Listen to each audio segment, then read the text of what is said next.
Hello everyone, welcome back to a brand new video of Fox Flicks on the Film Theaters. Today, we're gonna take a look at MatPat's current theory of Guardians of the Galaxies Volume 3 and see how these Marvel gods have fallen from grace. Let's hop in. Today we're answering a simple question that's been lingering in my head for a while now. What is a god in the MCU? Yeah, it shouldn't be too obvious. hard, I am a god, you dull creature. right? Okay, so Loki is a god. We are not gods. We're born, we live, we die. Okay, so Asgardians are not gods. Someone might want to give that memo to Loki. Goddess of death. Hello. So Asgardians are gods? The humans think us immortal. Should we test that? Oh, come on! Maybe it's just like a title you are given or something, I don't know. I mean, it should be obvious what a god is, but when you're dealing with the MCU, there's gonna be this. Hello, Internet! Welcome to Film Theory, the show that's genetically engineered to click that subscribe button. Well, Done. loyal theorists, after what could charitably be called a complicated series of delays, Guardians of the Galaxy Volume 3 is finally here to help Marvel Studios kick off the beginning of Phase 5. Oh, sweet. Nope, you get out of here, MODOK. You had your chance. Yeah, so despite a challenging few years for Marvel Studios, they got a desperately needed win with Guardians of the Galaxy Volume 3, allowing That's writer-director James Gunn to finish out his story with these characters with a genuinely heartfelt film before he jumps over to his new job running Marvel's main rival, DC Studios. Fun fact, by the way, boy. Gunn was originally positioned to be sort of a mini Kevin Feige at Marvel, running the entire cosmic side of their universe before Disney temporarily fired him on account of some old controversial tweets, thereby allowing come DC on. to swoop in and scoop him up. That drama resulted in the new Guardians movie dropping 3 years after it was originally intended to release, which means that there's a timeline Wow. out there in the multiverse where Endgame would have been followed by Spider-Man Far From Home and then Guardians 3. It doesn't take a theorist brain to realize that firing Gunn might just have been one of the biggest unforced errors in cinema history. That You right there, think? that's a discussion for another day. No, what I want to talk about today is actually a question that I've seen floating around the internet for a while now. What even is a god in the Marvel Cinematic Universe these days? Between the Asgardians, the Celestials, multiversal time travelers, Okay, now hold on. A celestial should definitely be a god because those things kind of existed before existence itself did. And so, obviously the celestial should be a god, or at least some kind of godly being.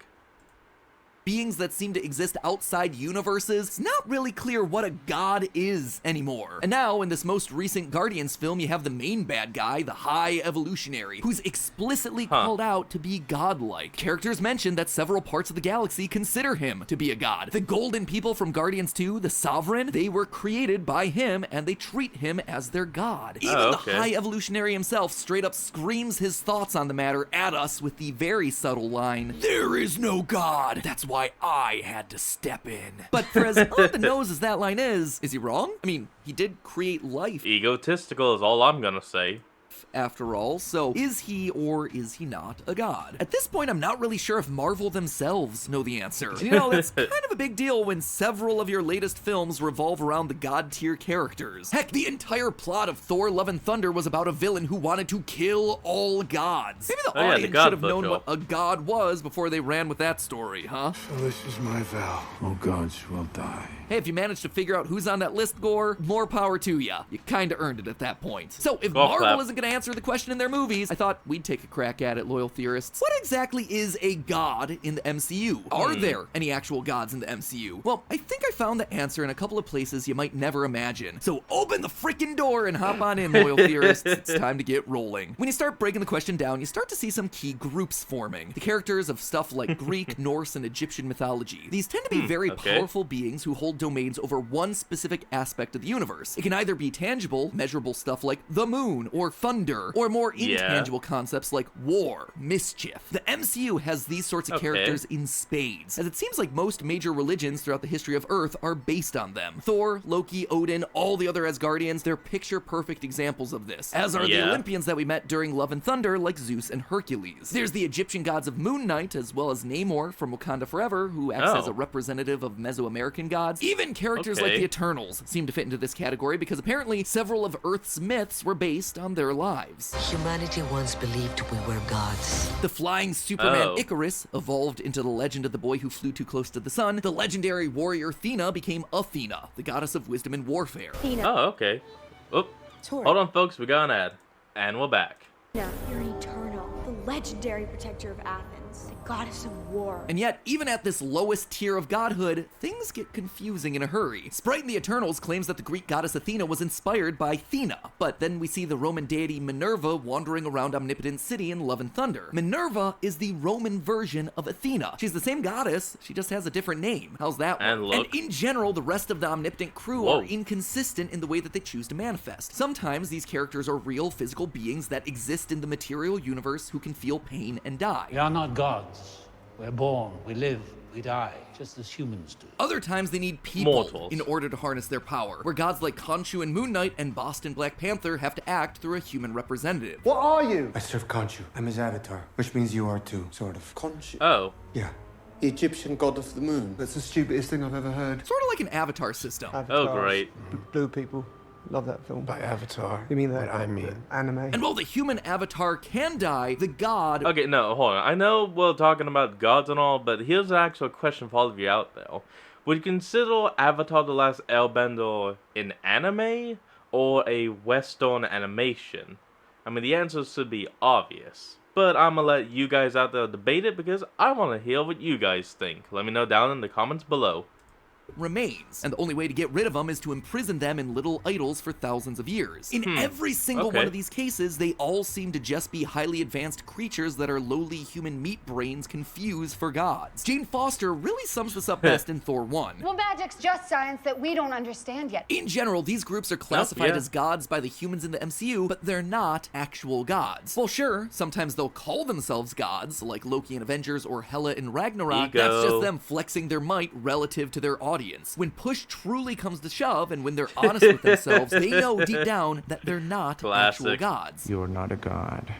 You know that, right? Asgardians and Olympians are basically just long-lived, very human-looking aliens. Namor is just a mutant. The Eternals are weird flesh robots. The closest thing I think we have to actual gods in this category are the Egyptian pantheon, because they do seem to have some outright control over souls and afterlives. But even then, I'm not convinced that they don't have themselves a physical form hidden out there somewhere in the MCU that can eventually be killed. For instance, we know Bast from Black Panther has control over the afterlife and acts through a human avatar, just like Khonshu in Moon Knight. And yet, we also see her physical form manifested in Omnipotent City during Thor: Love and Thunder. She's there hanging out with a bunch of other powerful, but ultimately killable beings. Because of that, I think we can confidently conclude that none of these characters are actually gods. They're just super powerful, mortal beings. So what's next then? Well, the second archetype that I can think here is your classic creators. Characters who are said to have crafted entire worlds simply because they wanted to. Interestingly, the High Evolutionary thinks that he fits in. You know what? I'm feeling bored. I'm gonna make a race. Okay, well that's done.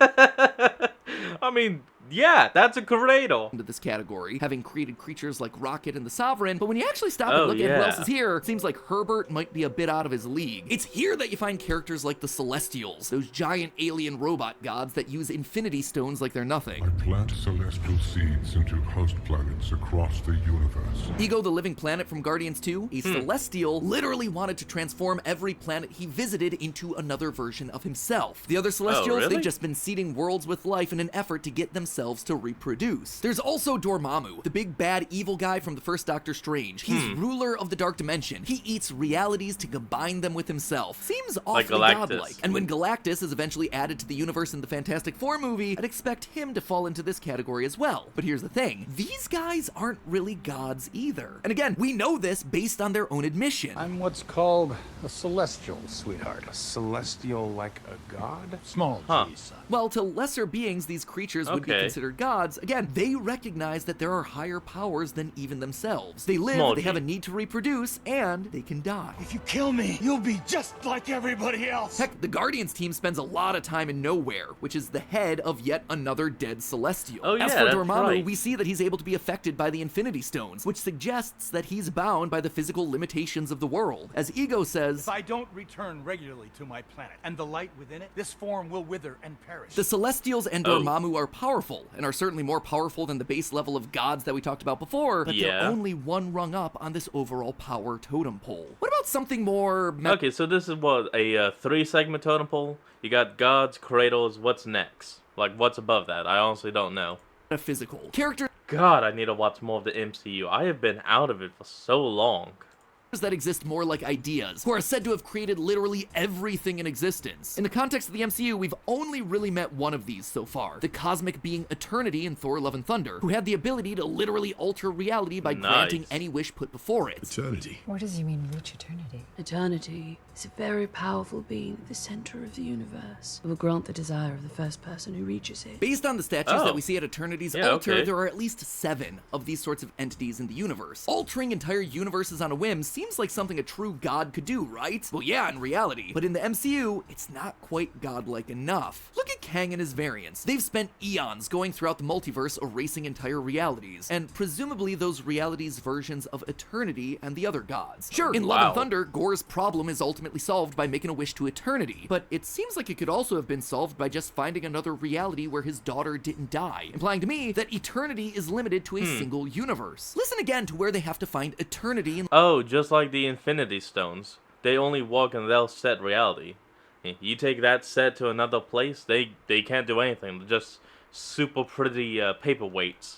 Love and Thunder, the center of the universe, not the center of the multiverse. So is Kang then the one in control of the multiverse a god? Nope. I don't think you can really call any of the Kang variants gods either. He Who Remains gets killed in his first appearance. Kang the Conqueror gets defeated by large ants. Not very impressive for a god. So even though they have the most multiversal power of any of the creations we've seen yet, even they aren't at the top of this heap. Honestly, when you look up and down the whole hierarchy of power here in the MCU, none of the characters we meet really seem to match up with the true idea of what a god should be. In one way or another, something always cancels them out. Something can destroy them. Something can make them mortal. And if we'd gone into this theory a year ago, I'd leave it there. There are no true gods in the MCU because ultimately there is no higher power. But I'm not convinced that that's the case anymore. One of the most heart-wrenching scenes in Guardians Volume 3 sees Rocket Raccoon's consciousness wake up in a misty white room. It's here that he speaks with the spirits of his lost friends. They tell him that they're flying through the forever sky and that he's welcome to join them, but just not yet. Rocket still has a purpose in the world. Rocket then asks, a purpose for what? They made us for nothing. And his friend disagrees, saying, there are the hands that make us, and then there are the hands that guide the hands. Now, this could all just be happening in Rocket's head. This could just be the brain of a dying animal trying to make sense of their life. A dramatic moment to add weight to a climactic scene. But to me, I think this confirms that the MCU has an afterlife. One beyond the astral planes of Black Panther. One beyond the field of reeds and Moon Knight. This Hold on, folks. We'll be right back. And we're back. Feels like absolute confirmation that there is some sort of all-powerful force. The hands behind the hands. A god figure running everything behind the scenes. And you won't believe where we really get that answer from. Kevin? It stands for knowledge and You're the one who's making all the decisions here? Yeah, I gotta be honest with you, I didn't really expect to get a whole lot of universe-altering knowledge from She-Hulk, attorney at law. But I think Kevin here, this robot insert for Marvel Studios head honcho Kevin Feige, is literally one of, if not the only, true god. One of the canonical creators of this universe. Firstly, this is how Marvel has tended to do it in the past. Several times throughout Marvel's 60-plus year comic run, many of their characters have encountered a being simply known as the One Above All. He most famously met the Fantastic Four using the form of a man who looked an awful lot like Jack Kirby, a man who channeled his immense power through something that looked an awful lot like a pencil. Now, if you don't know, Jack Kirby was the comic book writer and artist who had just as much of a hand in the creation of the Marvel Universe as Stan Lee did, if not more. He co-created dozens of the most popular characters. Captain America, Fantastic Four, the X-Men, Black Panther, Thor, the Eternals, the Celestials, just to name a few. The choice to depict the One Above All as Jack Kirby, and his power as a pencil, was not only a sign of respect towards him, but also it was just accurate. He was the one calling the shots. He was the one deciding who lived and who died. He was the one creating the rules of this universe. But now we're in the MCU. The hands that guide the hands, it's not the creators anymore, it's the Kevins of the world. In James Gunn's original Vision of the Guardians trilogy, the original Gamora was never set to die. She had to die because the hands that guide the hands dictated that it had to happen in Infinity War. Now think about what they have to say to Rocket in the new movie. You have more purpose here. I suspect if this was just James Gunn's story, if he were truly the god of this world, Rocket's narrative would have ended here. But the true gods, the Kevins, or whoever is above him, they're the ones deciding that Rocket has more franchise potential. He has more to do. His narrative isn't over, so he must live on. Now, you might love that this is a really meta answer, or you might absolutely hate it. I'm just here to tell you what the films themselves are saying, or at least what I suspect James Gunn here seems to be saying in Guardians of the Galaxy 3. I feel like a lot of this is actually just commentary for him having to deal with a killed-off Gamora, but maybe I'm just reading too much into into it. That said, there is one force that's even more powerful than Kevin, and that's us, The audience. you, the audience. In a lot of ways, we are the real gods of the MCU here. As long as we keep watching the movies, the characters will continue to live on. And once we stop watching, well, that's when the Kevins of the world start to panic. It was our indifference and disappointment towards Phase 4 that got Kevin to slow down releases. At the end of the day, the Kevins of the world are ultimately serving us, and we are in the position of power deciding whether or not we approve of the offerings they give. They toil so we can consume, and if that's not a godlike relationship, I don't know what is. So while they might be the hands that are guiding the hands, we are the eyes watching it all happen, deciding whether or not we approve of their work. Here's the moral of the story, friends, and you best listen up, Marvel. If you can't answer important questions about your own universe, if you keep putting out stories that no one wants, if you can't get your act together and actually put out films that have heart and soul, the audience is gonna lose interest. They're gonna leave these characters behind for something better, and the likes of Star-Lord, people would just nope out. Captain America, and Iron Man, all of them will join the ranks of the pantheons long past. Stories we remember, but ones we just don't tell anymore. But hey, that's just a theory. A film theory. And cut. Well, folks, I gotta say, that was actually really interesting, and I actually love how it turns out that we, the audience, may actually be the true and final top gods of the MCU. It's an interesting take. Well, folks, that's where we're going to end up today's video. I hope you all enjoyed this. Remember to like, comment, and subscribe for more. Link will be in the description, and I'll see all you folks next time when we flick on. Peace out.